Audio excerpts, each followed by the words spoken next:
Hello दोस्तों, कैसे हैं आप? बहुत अच्छे होंगे। My self Pradeep Yadav. आज हम न्यू टॉपिक स्टार्ट कर रहे हैं, रेशियो। उसी को आगे बढ़ाते हुए आज क्लास स्टार्ट करते हैं। देखिएगा, आज का पहला क्वेश्चन है। वो कहता है राम के पास 12 मुर्गियां हैं और 5 गाय हैं, लेकिन श्याम के पास 18 मुर्गियां हैं और 9 गाय हैं। आगे कहता है प्रीतम के पास 4 मुर्गियां हैं और 8 गाय हैं, और विनय के पास 10 मुर्गियां हैं और 7 गाय हैं। मुर्गियां और गाय का सबसे बड़ा अनुपात किसके पास है? तो अब एक बात बताइएगा, राम के पास कितनी मुर्गियां थी? 12 मुर्गियां थी। और कितनी गाय थी? 5 गाय थी। तो हम इसको अनुपात को इस फॉर्म में भी लिख सकते हैं, 12/5। और यदि हम 5 से 12 को भाग करते हैं तो इस अनुपात का मान कितना आएगा? 2.4 आएगा।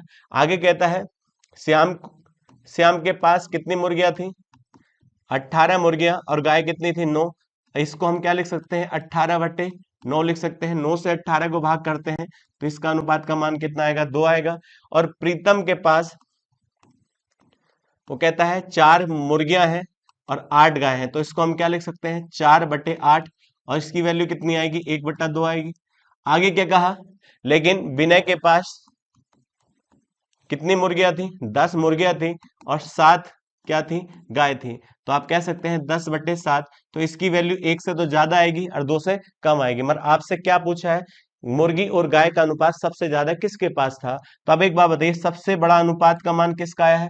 2.4 का मान आया है। और 2.4 किसका था? राम। राम के पास अनुपात जो है वह मुर्गी और गाय का सबसे बड़ा अनुपात होगा, और यही इसका आंसर हो जाता है। चलते हैं नेक्स्ट क्वेश्चन पर। नेक्स्ट क्वेश्चन कहता है एक विद्यालय में 3 विद्यार्थी ए, बी और सी एक कंपटीशन में 3:4:5 के अनुपात में नगद पुरस्कार प्राप्त करते हैं। इसके बाद विद्यालय के प्रिंसिपल प्रत्येक विद्यार्थी को 4,000 रुपए देते हैं। तो अब यह अनुपात 5:6:7 हो जाता है। तो बी को कंपटीशन में राशि कितनी प्राप्त हुई? तो अब एक बात बताइए, कितने छात्र थे? ए, बी और सी थे। और इनको मिलने वाली धनराशि का अनुपात कितना है? 3:4:5 है। आगे क्या कहा? प्रत्येक को प्रिंसिपल ने 4,000 रुपए दिए, तो इसको भी 4,000, दूसरे को भी 4,000 और तीसरे को भी कितने? 4,000। यदि अनुपात को समान रूप से बढ़ाया जाए तो अनुपात का अंतर समान रहता है। तो आप बताइएगा, जैसे प्रत्येक को 4-4 हजार रुपए दिए तो यह अनुपात बदलकर कितना हो जाता है? 5:6:7 हो जाता है। जब प्रिंसिपल ने प्रत्येक विद्यार्थी को 4-4 हजार रुपए दिए हैं तो अनुपात का अंतर समान होना चाहिए, नहीं है तो बराबर करना पड़ेगा। अब देखते हैं, यहां पर अनुपात का अंतर कितना था? 1 था। और यहां भी कितना? 1 है। तो नीचे भी अंतर समान होना चाहिए। तो 5 और 6 का अंतर कितना है? 1 है। और 6 और 7 का अंतर कितना है? 1 है। तो अंतर जितना ऊपर है उतना ही नीचे है। और जब अंतर समान है, कंपेयर कर देंगे। इसका मतलब पहले ए को मिलने वाली धनराशि कितनी थी? 3 रेशियो के अनुसार। आज कितनी है? 5 के अनुसार। तो अब बताइए कितना बढ़ी है? 2 बढ़ी है। और सवाल में कितना बढ़ाया गया है? 4,000। तो हम कह सकते हैं 2 की वैल्यू 4,000, तो 1 का मान कितना होता है? 2,000 होता है। तो अब 1 की वैल्यू 2,000 आ चुकी है। आपसे क्या पूछा है? बी को कंपटीशन में कितनी राशि प्राप्त हुई? तो बी का रेशियो कितना है? 4 है। तो अब बताइए 1 का मान 2,000, तो 4 की वैल्यू कितनी होगी? 4 गुणा 2,000। तो आप कह सकते हैं इसकी वैल्यू कितनी आ जाती है? 8,000 आ जाती है। और यही इसका आंसर हो जाता है। चलते हैं नेक्स्ट क्वेश्चन पर। नेक्स्ट क्वेश्चन कहता है अनुपात को बढ़ते क्रम में व्यवस्थित कीजिएगा। तो पहला देखिए, पहला अनुपात कितना है? 5:3 सही, 1/3। और अनुपात कभी बटे में नहीं होता है, तो हम इसको कन्वर्ट कर लेते हैं। तो अब इसको हम क्या लिख सकते हैं? तो 5 ऐसे लिखा रहने दीजिएगा, 3×3 = 9, 9 और 1 10, 10 बटे क्या लिखा जा सकता है? 3। 5 से इसको भाग करेंगे, 5 दूनी 10 होता है। तो 3 इधर आ जाएगा और 2 इधर आ जाता है। इसको हम क्या लिख सकते हैं? तो अब बताइए 3/2। और 3/2 को हम क्या लिख सकते हैं? 1.5 लिख सकते हैं। अगला वाला अनुपात है, तो 6 सही 1/4 है। और कितना लिखा है? 3 सही 1/8 है।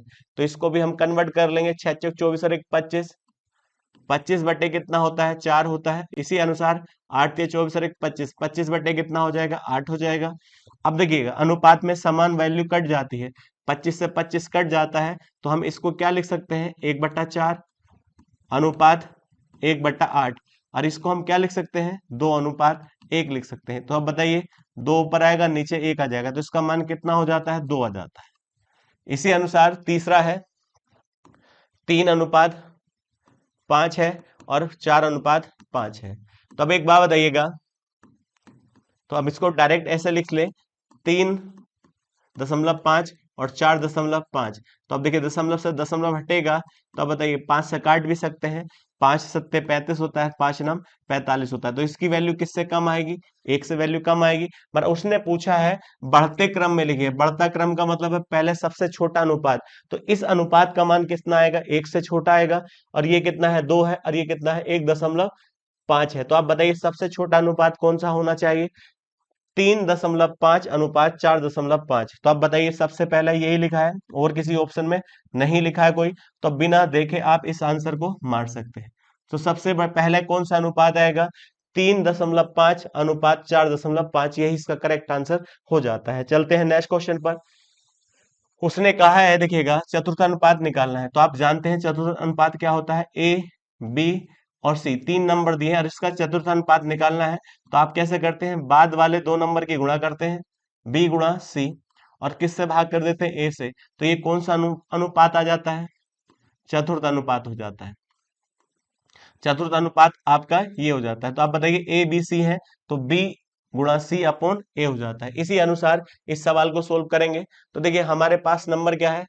ए प्लस बी का होल स्क्वायर गुणा ए, कहते हैं ए क्यूब माइनस बी क्यूब, ये एक पहला नंबर है, और दूसरा क्या है? ए क्यूब प्लस बी क्यूब, और आगे दिया है तीसरा नंबर दिया है ए स्क्वायर माइनस बी स्क्वायर। आपको ये इस प्रकार से दे रखा है, तो बड़ा सिंपल हो जाता है। आप बताइएगा इसके अनुसार हम पूरी इस टर्म को क्या लिख लें?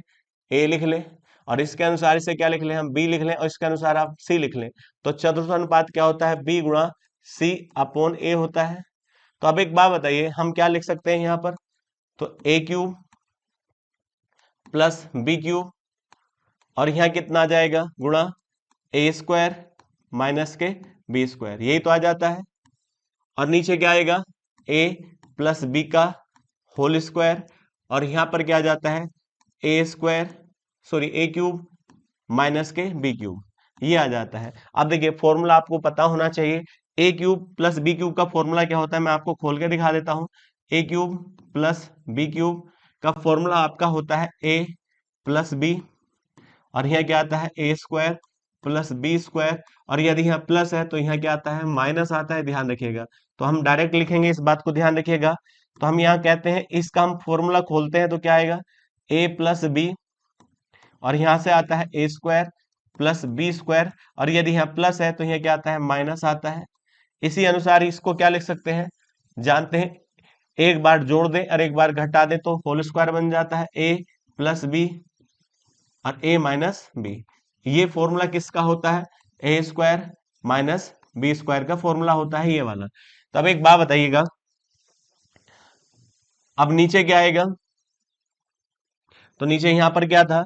इसको हम कह सकते हैं ए प्लस बी, ऐसे लिखा रहने दीजिए, कोई फर्क नहीं पड़ता है। अब यहाँ क्या आएगा? फॉर्मूला खोलेंगे, ए क्यूब माइनस बी क्यूब का फॉर्मूला जैसे ही हम खोलेंगे इसको, देखिएगा, तो यहाँ क्या आएगा? ए माइनस बी और ए स्क्वायर प्लस बी स्क्वायर, और यहाँ पर क्या आएगा? प्लस आएगा, क्योंकि यहाँ पर माइनस होता है तो यहाँ प्लस आता है, ध्यान रखिएगा। अब एक बात बताइएगा, अब इसको हम काट सकते हैं, ए प्लस बी यहाँ पर है, ए प्लस बी यहाँ पर है, तो ए प्लस बी और ए प्लस बी क्या हो जाता है? ए प्लस बी का होल स्क्वायर, और होल स्क्वायर से होल स्क्वायर कट जाता है। ए माइनस बी यहाँ पर है और ए माइनस बी यहाँ पर है, तो आप बताइए जो वैल्यू कट चुकी है उनको छोड़कर लिखेंगे A square plus B square minus A B, और यहाँ पर वैल्यू क्या बचेगी? A square plus B square और प्लस ए बी, यही इसका करेक्ट आंसर हो जाता है। अब कौन सा ऑप्शन सही होना चाहिए? तो आप कह सकते हैं सी इसका करेक्ट आंसर होना चाहिए। बस यहाँ बीच में ए माइनस बी दिया है और यहाँ बाद में दिया है, तो किसी प्रकार से लिखिए, माइनस ए बी तो है ही, तो आप कह सकते हैं सी इसका आंसर हो जाता है। नेक्स्ट क्वेश्चन पर बढ़ते हैं। उसने कहा 15 और 120 का तृतीय अनुपात निकालिए। तो तृतीय अनुपात कैसे निकाला जाता है? मान लीजिएगा 2 नंबर है ए और बी, तो तृतीय अनुपात निकालना है इसका। क्या निकालना है? तृतीय अनुपात निकालना है। तो कुछ नहीं करते, बाद वाले का स्क्वायर करके और पहले वाले से डिवाइड कर देते हैं तो वह क्या निकल जाता है, तृतीय अनुपात निकल जाता है। तो यहाँ पर नंबर क्या है, इसको ए कह लीजिएगा, इसको हम बी कह देते हैं। तो अब कहते हैं, देखिएगा 120 गुणा 120 और बटे कितना आ जाता है, 5 आ जाता, 15 आ जाता है। 5 से भाग करिएगा तो यहाँ कितना आएगा, 24 या 15 अट्ठे 120 होता है, क्योंकि इसको हम भाग करेंगे, 15 अट्ठे 120 होता है और यहाँ कितना आ जाएगा, 12 अट्ठे 96, तो 960 इसका करेक्ट आंसर हो जाता है। चलते हैं नेक्स्ट क्वेश्चन पर। नेक्स्ट क्वेश्चन क्या कहता है, एक धनराशि को ए बी सी के बीच क्रमशः 3:2:5 के अनुपात में बांटा जाता है। तो आप बताइए, ए है, बी है और सी है, और इसमें धनराशि बांटने का अनुपात कितना है, 3:2:5 है। आगे क्या कहा, आगे कहता है, देखिएगा सी का हिस्सा बी से कितना अधिक है, 300 रुपए अधिक है। तो सी का हिस्सा अनुपात के अनुसार कितना अधिक है, 3, मगर सवाल में कितना अधिक है, 300 अधिक है। तो 3 से 300 को डिवाइड करेंगे तो एक की वैल्यू कितनी आ जाती है, 100 आ जाती है। तो एक का मान कितना आया, 100 आया। तो आपसे क्या पूछा गया है, ए को बी से कितनी अधिक धनराशि प्राप्त हुई। तो ए को बी से कितना अधिक धनराशि प्राप्त हुई, 1। तो ए की तो है 3 अनुपात के हिसाब से ए को मिला, बी 2 के अनुपात के हिसाब से बी को मिला। तो इसको कितना अधिक मिला, 1, और 1 की वैल्यू कितनी है, 100 है। तो हम कह सकते हैं कितना आंसर आ जाएगा, 100 इसका आंसर आ जाता है। चलते हैं नेक्स्ट क्वेश्चन पर। आपसे पूछा है, देखिए अनुपात दिया है x अनुपात y अनुपात z का अनुपात कितना दिया है, 3:4:5, और आपसे क्या पूछा है, x बटे y। तो x का मान कितना है, 3, और y का मान कितना है, 4 है, और अनुपात। तो अब बताइए यहाँ पर क्या आएगा, 4 बटे यहाँ कितना हो जाता है, 5, और आप यहाँ क्या लिख सकते हैं, 5, और बटे यहाँ कितना लिखेंगे आप, 3 लिखेंगे। तो आप बताइए अनुपात कभी बटे में नहीं होता। तो अब इसका एलसीएम ले लीजिएगा, तो इनका एलसीएम कितना आएगा आपके अनुसार, तो आप कह सकते हैं 60 आएगा। तो 60 बनाने के लिए यहाँ पर किससे गुणा करी है आपने, देखिए 15 से, तो ऊपर भी किससे गुणा करेंगे, 15 से, और यहाँ किससे गुणा करी है, 12 से, तो ऊपर भी गुणा किससे करेंगे, 12 से, और यहाँ गुणा किससे करी है आपने, तो आप कहेंगे 20 से, तो ऊपर भी गुणा किससे करेंगे आप, 20 से। तो बताइए यहाँ कितना आ जाएगा, 15 तिया 45 होता है, अब 12 चौक 48 होता है, और यहाँ पर कितना आएगा, 100 आ जाता है। तो यही अनुपात किसका आ जाएगा, जो आपसे पूछा गया है, 45:48:100, और यही आपका करेक्ट आंसर हो जाता है। चलते हैं नेक्स्ट क्वेश्चन पर। नेक्स्ट क्वेश्चन क्या कहता है, यदि 3x² कितना x², 3x² और 4xy का तृतीय अनुपात 48 है। तो आप जानते हैं इसको हम a मान लेते हैं, इसको हम क्या मान लेते हैं, b। तो a और b का तृतीय अनुपात क्या होता है, तो तृतीय अनुपात होता है b² बटे a होता है। तो बाद वाले का स्क्वायर को किससे डिवाइड करें हम, 3x² पहले वाले से डिवाइड कर दें, मगर इसका तृतीय अनुपात कितना दे रखा है, 48। तो यहाँ क्या रखिएगा, 48, और देखिएगा b², तो इसका मतलब इसकी वैल्यू दे रखी है 4xy का स्क्वायर दे रखा है। और डिवाइड बाई किससे करना है आपको, यहाँ पर आप कह सकते हैं a से डिवाइड करना है। तो a की वैल्यू कितनी है, आप कहेंगे 3x² है। अब जब हम इसे सोल्व करते हैं, देखिएगा क्या आएगा, 48 बराबर कितने का आएगा, 16x² और y², और डिवाइड बाई कितना, 3x², x² से x² कट जाता है, और 16 से हम इसको काटेंगे तो 3 बार, और 3 तिया क्या हो जाता है, 9। तो 9 बराबर क्या आएगा, y² आएगा। तो 9 बराबर y², तो y की वैल्यू कितनी होनी चाहिए, 3 होनी चाहिए। और आपसे क्या पूछा है, तो y का मान ज्ञात करें, क्योंकि होल स्क्वायर क्या होता है, देखिएगा यहाँ ध्यान रखिएगा, इसने क्या पूछा है, धनात्मक मान। क्योंकि आप जानते हैं स्क्वायर रूट की जब वैल्यू निकाली जाती है प्लस माइनस की आती है, तो यहाँ प्लस माइनस क्या आया होगा, 3, लेकिन उसने क्या पूछा है, धनात्मक मान। तो धनात्मक मान कितना होगा, 3 होगा। चलते हैं नेक्स्ट क्वेश्चन पर। उसने कहा, राधिका के पास पालतू पशुओं के रूप में 2 कुत्ते, 3 खरगोश और 4 तोते हैं। तो राधिका के खरगोशों की संख्या, तो खरगोश की संख्या कितनी है, 3, और पालतू पशुओं की कुल संख्या का अनुपात बताइए। तो खरगोश की संख्या 3 है, और सभी पालतू पशु पशु कितने हैं, 3 और 2 कितना होता है, 5, और 5 4 9 होता है। तो यहाँ 9 आ जाएगा। तो सभी पशु यहाँ पर है, और यहाँ केवल खरगोश है, और इनके बीच में अनुपात पूछा है, तो हम कह सकते हैं कितना अनुपात हो जाता है, 1:3 हो जाता है। चलते हैं नेक्स्ट क्वेश्चन पर। नेक्स्ट क्वेश्चन क्या कहता है, ए प्लस बी के, देखिएगा ए जो है बी प्लस 18 के अनुक्रमापाती है। तो इसका मतलब हम ऐसा लिख सकते हैं, ए जो अनुक्रमापाती है, तो इसको हम डायरेक्टली प्रोपोर्शनल कहते हैं। ए अनुक्रमानुपाती है किसके, बी प्लस 18 के। और आप जानते हैं जब इसको हटाया जाता है कोई कांस्टेंट मान लिया जाता है, तो हम कह सकते हैं ए बराबर, यहाँ क्या लिख लीजिए के, और बी प्लस 18। तो सबसे पहले के की वैल्यू निकलवाएगा, तो के की वैल्यू निकालने के लिए वह सबसे पहले किसका मान देगा, ए का भी मान देगा और बी का भी मान देगा। तो वो कहता है बी की वैल्यू कितनी हो, 36 हो। तो अब बताइए यहाँ क्या लिख देंगे, 36 प्लस 18, और तब ए की वैल्यू कितनी होगी, 108 होगी। तो के का मान निकाल सकते हैं। तो कैसे, आप बताइए यहाँ पर वैल्यू कितनी आ जाती है। तो के और 36 हम इसमें जोड़ते हैं तो 54 आ जाता है। तो 54 दूनी कितना होता है, तो आप कहते हैं 108। तो के की वैल्यू कितनी आ चुकी है, जब के की वैल्यू आ चुकी है तो ये आप के का मान पूछ या ए का मान पूछेगा या बी का मान पूछेगा, वो सवाल के अनुसार देगा।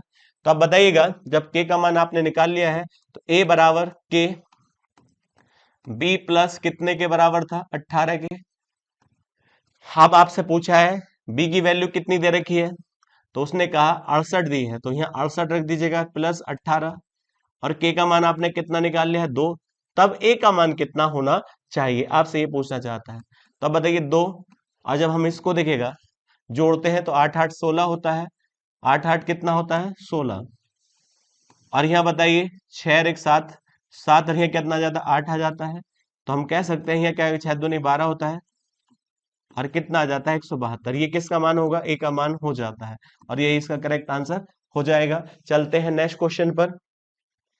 नेक्स्ट क्वेश्चन क्या कहता है, देख बात है ये 405 अनुपात 22 और समानुपात। समानुपात को हम कहते हैं बराबर भी कह सकते हैं, बराबर है 22 अनुपात 125। तो हम इसको क्या लिख सकते हैं, देखिए एक 405 अनुपात 22 है, तो 405 अनुपात 22 है, तो इसको हम 22 को नीचे लिख सकते हैं। समानुपात का मतलब होता है जितना अनुपात इधर है उतना ही अनुपात इधर है, अनुपात बराबर है।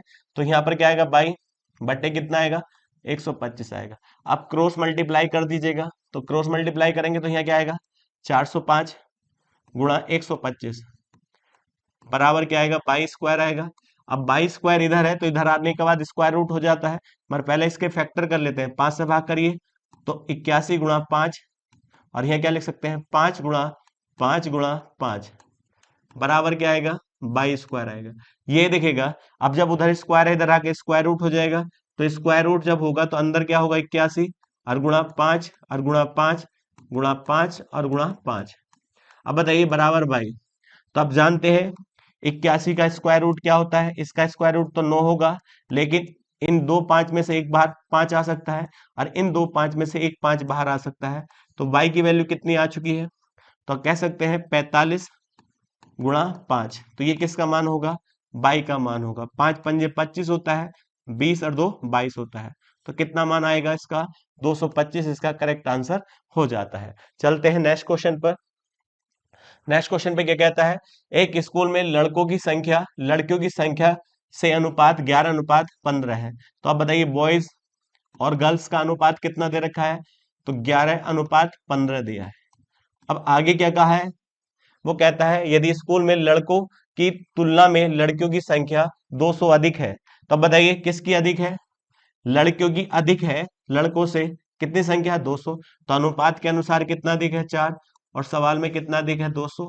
तो हम कह सकते हैं एक की वैल्यू कितने के बराबर होगी, 50 के। एक का मान कितने के बराबर है, 50 के। तो आपसे क्या पूछा है, लड़कों की संख्या बताइए, तो लड़कों का अनुपात कितना था, 11, और 11 गुणा 50। तो हम कह सकते हैं कितना आंसर होना चाहिए, 550 इसका करेक्ट आंसर होना चाहिए। चलते हैं नेक्स्ट क्वेश्चन पर। आगे कहता है ए अनुपात बी अनुपात सी का अनुपात कितना दिया है, 4 अनुपात 7 अनुपात 9। तो अब एक बात बताओ, ए अनुपात बी अनुपात सी की वैल्यू कितनी है, 4 अनुपात 7 अनुपात कितनी है, 9 है। आगे किसका मान दिया है, वो कहता है बी अनुपात सी अनुपात डी का मान दिया है। तो इसकी वैल्यू कितनी दे रखी है, आप बताइएगा। उसने कहा 28 अनुपात 36 अनुपात कितना है, 21 है। तो अब एक बात बताइए, बी और सी की वैल्यू बराबर होनी चाहिए क्योंकि दोनों में सेम है।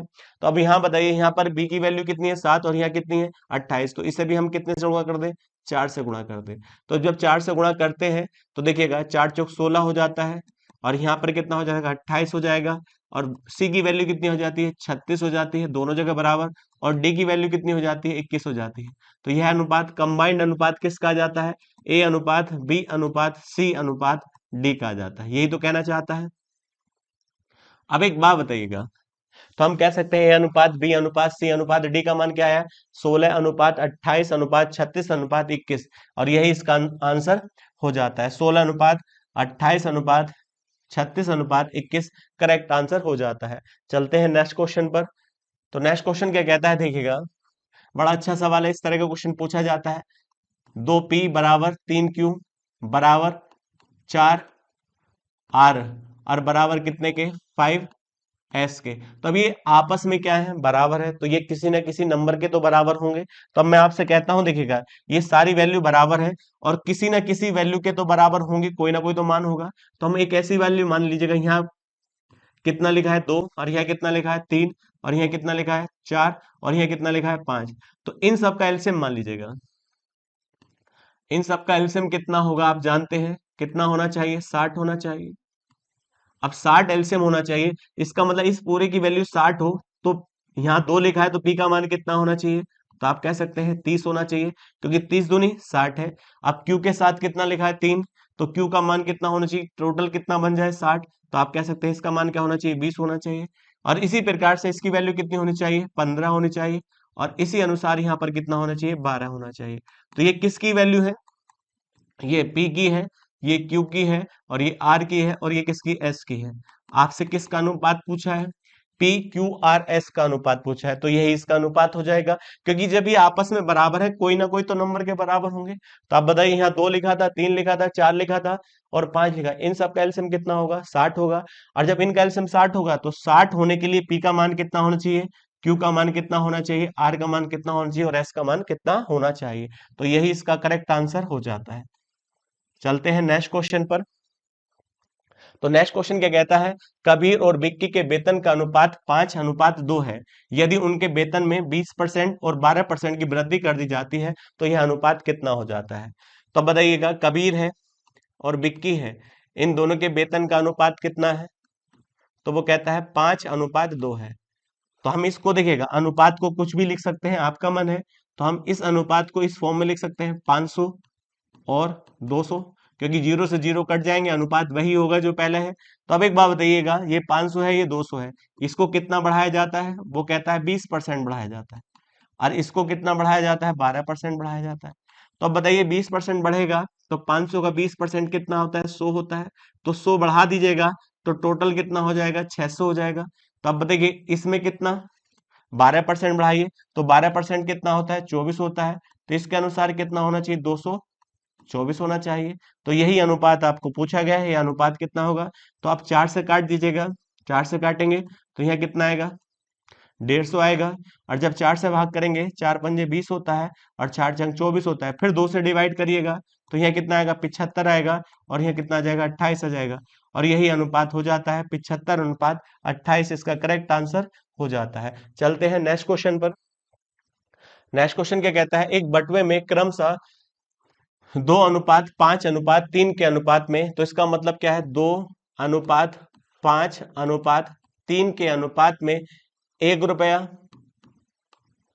और कितने रुपए 2 रुपए और 5 रुपए के क्या है, ये सिक्के हैं।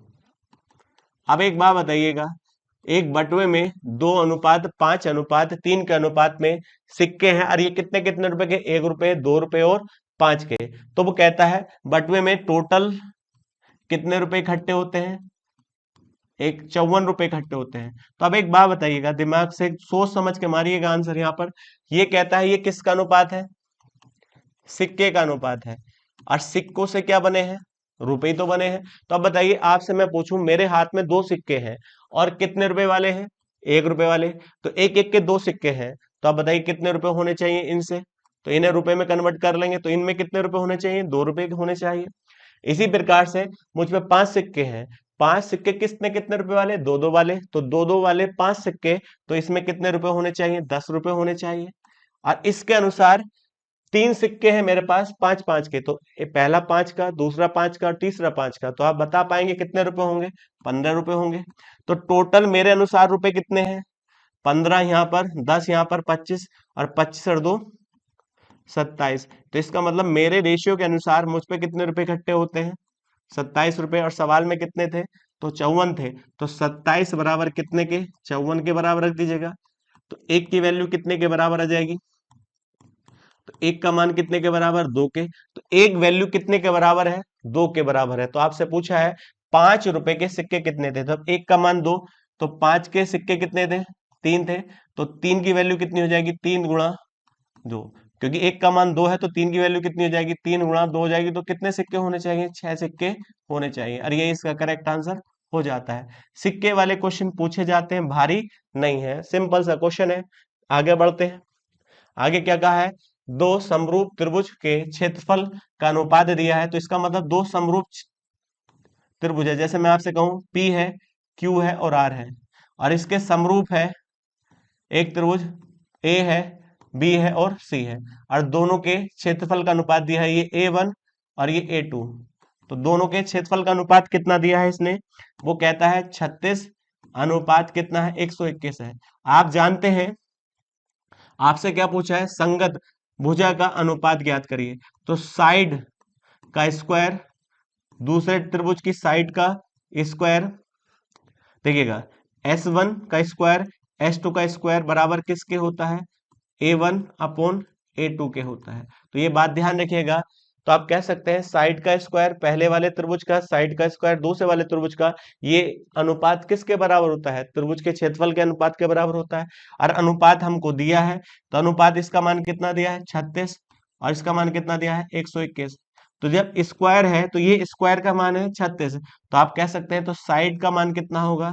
6, और साइड 2 का मान कितना होगा? 11 होगा। और यही अनुपात किसका हो जाता है? संगत भुजा का अनुपात हो जाता है। तो आप कह सकते हैं 6 अनुपात कितना हो जाएगा? 11 हो जाता है। चलते हैं नेक्स्ट क्वेश्चन पर। अगला क्वेश्चन है, देखिएगा, बड़ा अच्छा सवाल है। उसने कहा जितेंद्र और नरेंद्र की आयु का अनुपात 4:7 है, उनके खर्च का अनुपात 6:5 है। तो अब एक बात बताइएगा, यदि मैं आपसे कहता हूं इनकम होगी तभी तो खर्च होगा, तो बताइए आय का अनुपात कितना है? 4:7 है। तो ये किसका है? जितेंद्र का है, और ये किसका है? नरेंद्र का है। आगे कहता है, यह देखिएगा, उसने कहा खर्च का अनुपात भी दिया है आपको, यहाँ पर खर्च का अनुपात कितना दिया है? तो खर्च का अनुपात है 6:5 है। वो कहता है यदि जितेंद्र 2800 रुपए की आय में से, इसका मतलब जितेंद्र की आय कितनी है? 2800 की आय में से 400 बचत करता है। तो अब एक बात बताओ, जितेंद्र की आय कितनी दे रखी है? 2800। तो अब बताइए, मैं आपसे कह सकता हूं मेरे अनुसार 4 आय है, और सवाल में जितेंद्र की आय कितनी दे रखी है? 2800। तो 2800 बराबर कितने के होना चाहिए? 4 के। तो एक का मान कितना होना चाहिए? 700 होना चाहिए। तब एक की वैल्यू कितनी है? 700 है। तो हम कह सकते हैं ये 2800 था, ये कितना था? 2800।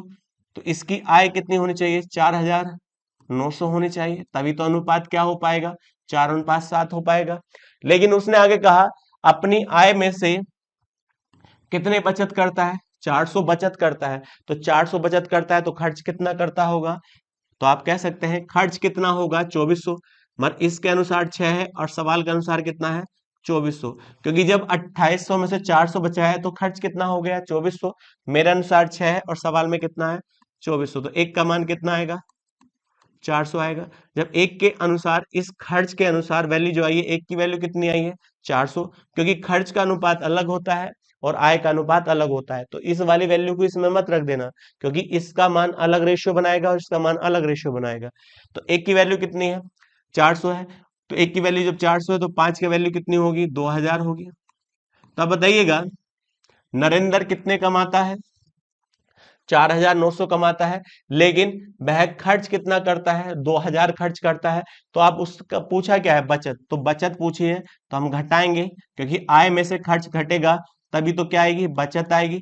तो बचत कितनी होनी चाहिए? तो आप बता पाएंगे 2900 क्या होनी चाहिए? बचत होनी चाहिए। सिंपल सा क्वेश्चन है, भारी नहीं है, कर सकते हैं। चलते हैं नेक्स्ट क्वेश्चन पर।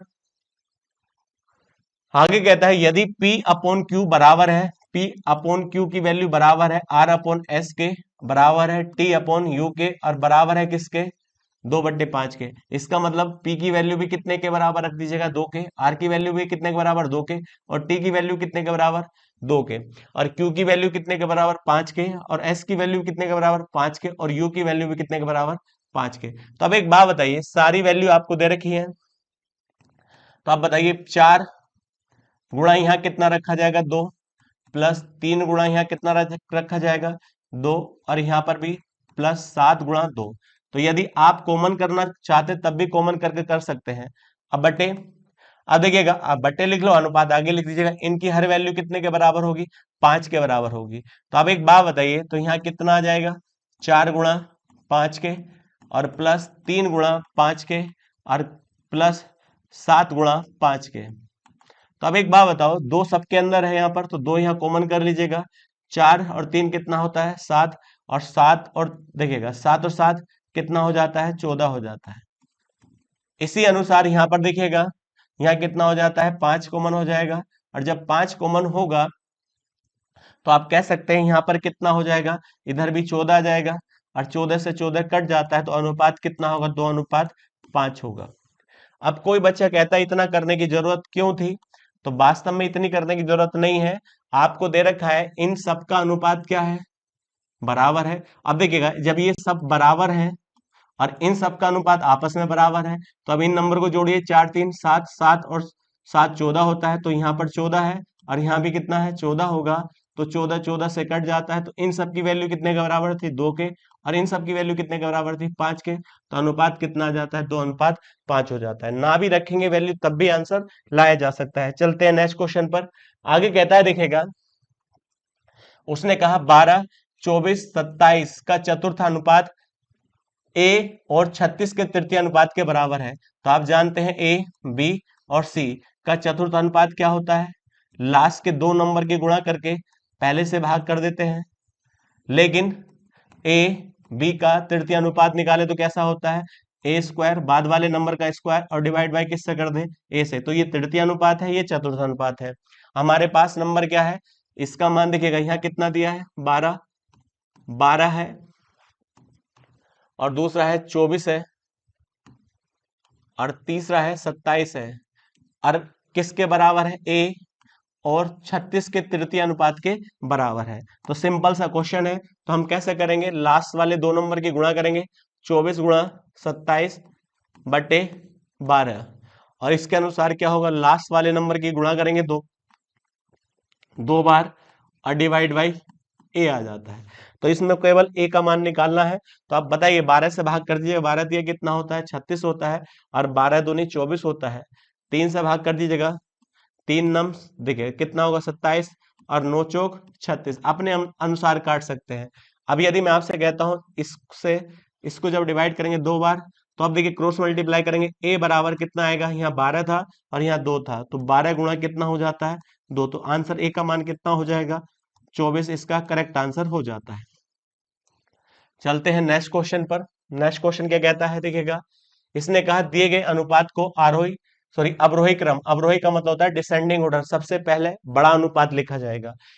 अब डिसेंडिंग ऑर्डर में व्यवस्थित करना है। तो बताइए अनुपात कितना हमारे पास, 15:7 है, दूसरा अनुपात है 5:11 है, और तीसरा अनुपात है 21:77 है। तो आप बताइए इसको हम लिखें तो 15 बटे क्या लिख सकते हैं, 7, और इसको लिखें तो 5 बटे क्या लिख सकते हैं, 11, और इसको जो हम लिखें तो 21/77, और 3 से काट सकते, 7 से काट सकते हैं, 7 या 21, और नीचे क्या जाएगा, 11।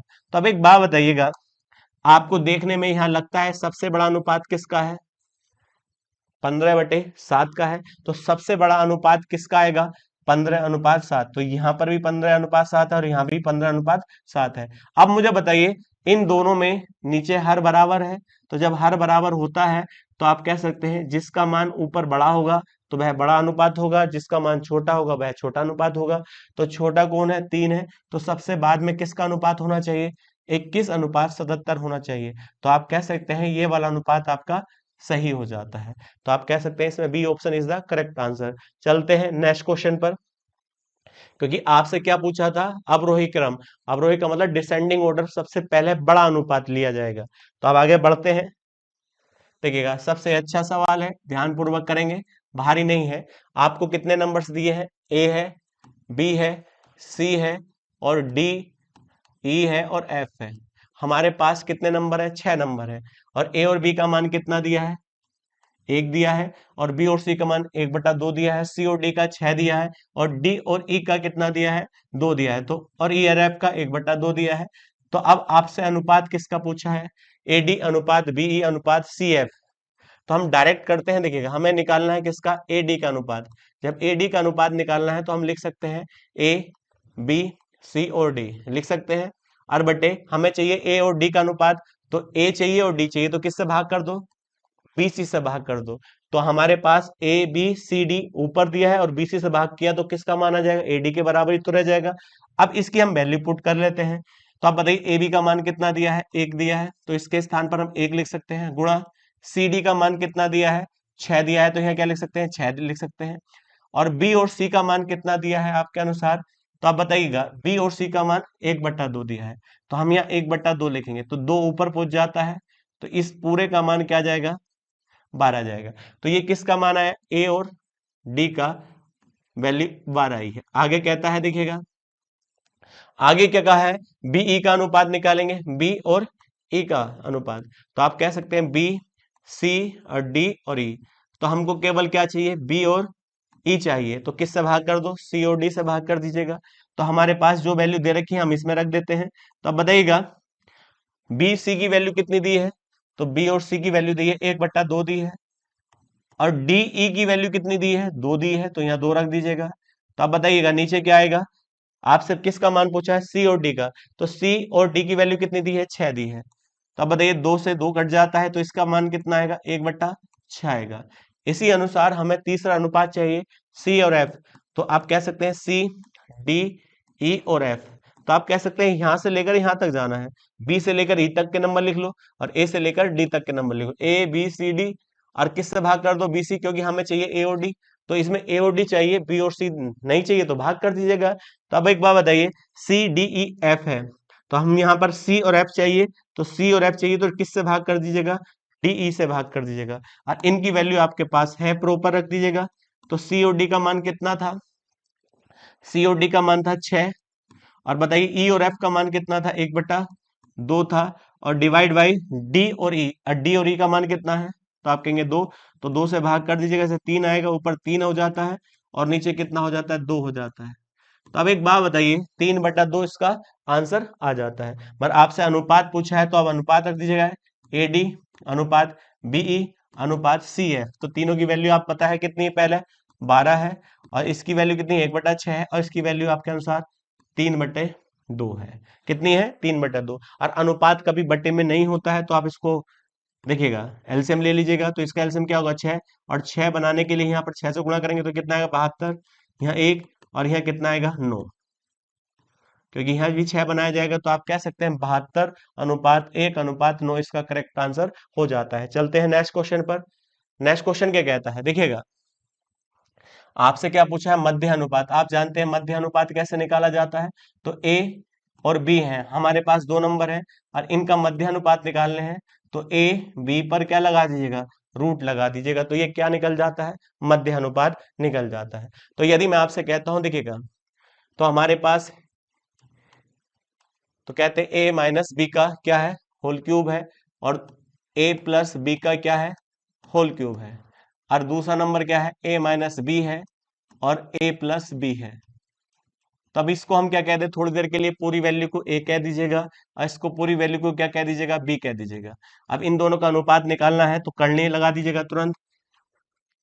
जब करनी लगाएंगे तो देखिएगा क्या हो जाता है, ए माइनस बी का क्यूब है और यह क्या है, ए माइनस बी प्लस बी का क्या है, ये क्यूब है। तो अब एक बात बताइए, गुणा ही आ जाएगा, तो हम क्या लिख सकते हैं, ए का स्क्वायर माइनस बी का स्क्वायर, क्योंकि ये क्या होता है, ए का स्क्वायर माइनस बी का स्क्वायर का फॉर्मूला होता है। तो इसके स्थान पर हम ये लिख सकते हैं। अब एक बात बताइए, इसका एक फॉर्मूला होता है, आप जानते हैं, ए माइनस बी का होल क्यूब और ए प्लस बी का होल क्यूब। ये होता है, तो ये किसके बराबर होता है? तो हम कह सकते हैं ए स्क्वायर माइनस बी स्क्वायर का क्या होता है? होल क्यूब होता है। इसके स्थान पर हम ये लिख सकते हैं प्रॉपर। तो अब बताइए, जब हम इसको लिखेंगे तो हम क्या लिख पाएंगे इसकी वैल्यू? तो कह सकते हैं ए स्क्वायर माइनस बी स्क्वायर का होल क्यूब और गुणा ए स्क्वायर माइनस बी का होल क्यूब। तो अब बताइए, यहाँ पर एक है, जब देखिएगा बेस इक्वल होता है तो पावर जुड़ जाती है, तो बेस इसका भी ए स्क्वायर माइनस बी स्क्वायर है और इसका भी बेस कितना है? ए स्क्वायर माइनस बी स्क्वायर। यहाँ पावर कितनी है? एक है, और यहाँ पावर कितनी है? 4 है। तो दोनों को जोड़ देते हैं। जब जैसे ही जोड़ेंगे इसको हम, तो हम बताइए कितना लिख सकते हैं इसको? तो बताइएगा ए स्क्वायर माइनस बी स्क्वायर और इसकी पावर कितना लिख दिया? 4। अब जानते हैं स्क्वायर रूट है, स्क्वायर रूट में पावर आधी हो जाती है। जैसे हम आधी पावर लिखेंगे, बाहर लाएंगे, तो क्या आएगा? ए स्क्वायर माइनस के बी स्क्वायर। तो यहाँ कितना हो जाता है? कुछ बच्चे ऐसे लिख सकते हैं 4 गुणा स्क्वायर रूट की पावर क्या होती है? आधी होती है। 2 से इसको काट देंगे तो 4 आ जाएगा, और यही इसका करेक्ट आंसर हो जाता है, ए स्क्वायर माइनस के बी स्क्वायर और इसका होल स्क्वायर। अब देखिए इनमें से कौन सा आंसर करेक्ट होगा? पहला आंसर इसका करेक्ट हो जाता है। अब देख सकते हैं दिल्ली पुलिस में पूछा गया है। अगला क्वेश्चन है, उसने कहा दो संख्याओं का अनुपात 5:7 है, इन दोनों संख्याओं का योगफल 108 है। तो बताइए, पहली संख्या 5 है और दूसरी संख्या 7 है, तो दोनों को जोड़ दीजिएगा 5x और यहाँ पर 7x, और इनका क्या दे रखा है? योगफल। तो योगफल कितना आएगा? 12x बराबर कितने के? 108 के। अब 12 नंबर कितना होता है? 108 होता है। तो x की वैल्यू कितने के बराबर है? 9 के बराबर। जब x की वैल्यू 9 के बराबर है, तो आप बताइए सबसे छोटी संख्या बताइए। तो छोटी संख्या कौन सी होगी इसमें? तो छोटी संख्या तो 5 वाली होगी। x का मान 9 है, तो 9 पंजे 45 हो जाता है। यही इसका करेक्ट आंसर हो जाता है। बड़ा अच्छा क्वेश्चन है। आगे बढ़ते हैं नेक्स्ट क्वेश्चन पर। चलिए, नेक्स्ट क्वेश्चन आपका है, 4800 रुपए की राशि को ए बी सी में इस प्रकार विभाजित किया जाता है। तो इसका मतलब हम कह सकते हैं कितने रुपए थे? 4800 रुपए थे। इनको 3 हिस्सों में बांटना है, ए में बांटना है, बी में बांटना है और सी में बांटना है। और किस प्रकार से बांटना है वो सवाल में बताया गया है। आगे कहा है ए का हिस्सा, जो ए का हिस्सा जो है बी और सी के संयुक्त हिस्से का अनुपात, बी और सी के संयुक्त हिस्से का अनुपात 3:5 है। इसका मतलब ए को 3 रुपए प्राप्त होंगे, तो बी और सी को संयुक्त रूप से कितने प्राप्त होंगे? 5। तो हम ये कह सकते हैं इसमें तीनों व्यक्ति काउंट हो चुके हैं। ए भी आ चुका है, बी भी आ चुका है, सी भी आ चुका है। तो हम कह सकते हैं तीनों को मेरे अनुसार कितने रुपए प्राप्त होंगे? 5 और 3 8 के हिसाब से प्राप्त होंगे, क्योंकि ये रेशियो का सम है। आगे क्या कहता है, लेकिन सी को जो प्राप्त होंगे, सी को प्राप्त धनराशि ए और बी को मिलाकर प्राप्त होने वाली कुल राशि का 5/7 भाग के बराबर है। इसका मतलब सी को कितना प्राप्त होगा? यदि 5 प्राप्त होगा तो ए और बी को कुल कितना प्राप्त होना चाहिए? 7 प्राप्त होना चाहिए। तो इसके अनुसार ए प्लस बी और प्लस सी की वैल्यू कितनी होनी चाहिए? 12। तो आप ये जानते हैं तीनों का मान बराबर होना चाहिए। ये ऊपर वाले रेशियो का मान है और ये नीचे वाले रेशियो का मान है, तो रेशियो के अनुसार ये अलग है, लेकिन हम जानते हैं इसकी वैल्यू बराबर होनी चाहिए। यदि हम इन दोनों को बराबर करें तो इन दोनों का एलसीएम कितना होगा? 24 होगा। तो 24 बनाने के लिए यहाँ किससे गुणा करी? 3 से, और यहाँ किससे गुणा करी? 2 से। और जब इनमें गुणा करी है तो इसके अनुपात में भी गुणा होगी। तो अनुपात में जब गुणा होगी तो ये वाला अनुपात कितना हो जाएगा? 3 3 9 हो जाता है, और ये वाला कितना हो जाता है? 15 हो जाता है। तो 9 और 15 कितना होता है? 24 हो जाता है, क्योंकि ये भी टोटल कितने के बराबर हो जाता है? 24 के। और इसकी वैल्यू कितने के बराबर हो जाती है? 24 के। तो 24 के बराबर होने के लिए अनुपात को बढ़ाना पड़ेगा, तो यहाँ भी 2 से गुणा करेंगे। जैसे ही 2 से गुणा करेंगे तो इस सी का मान 10 हो जाता है और ए और बी का मान कितना हो जाता है? 14। अनुपात नहीं बदला है, बस अनुपात की वैल्यू बढ़ी है। तो आप बताइए तीनों का मान कितना है? 24 है, और यहाँ भी कितना है? 24। दोनों जगह बराबर हो चुके हैं। 24 में से ए का हिस्सा कितना है बताइएगा? तो आप कहेंगे 9 है, और बी का हिस्सा कितना है अभी हमें नहीं पता है, लेकिन सी का पता है। तो सी का हिस्सा कितना पता है? 10 है। तो आप कहते हैं 10 है और ये कितना है? 9 है। तो इसका मान कितना होना चाहिए? 5 होना चाहिए। तो ए बी सी का अनुपात आपने प्रॉपर निकाल लिया है। तो आप बताइए तीनों को किस अनुपात में धन बांटा गया है? 9:5:10 में। तो टोटल कितने के बराबर है? ये 24 के बराबर है। तो 24 बराबर कितने के? टोटल धनराशि कितनी है? 4800। तो आप कहेंगे 24 बराबर 4800। एक का मान कितना आएगा? 200 आएगा। एक की वैल्यू 200 आ चुकी है। आपसे क्या पूछा है? ए और बी के बीच का अंतर बताइए। तो ए और बी के बीच का अंतर कितने के है? 4 के। एक का मान कितना है? 200 है। तो 4 की वैल्यू कितनी होगी? तो 4 गुणा 200 हो जाता है। तो आप बताइए कितनी वैल्यू हो जाएगी? 800 आ जाएगी, नहीं आ जाएगी? और ये इसका करेक्ट आंसर हो जाता है। चलते हैं, देखिए आज के वीडियो का ये लास्ट क्वेश्चन था। नेक्स्ट वीडियो में नेक्स्ट क्वेश्चन के साथ मिलते हैं। ठीक है।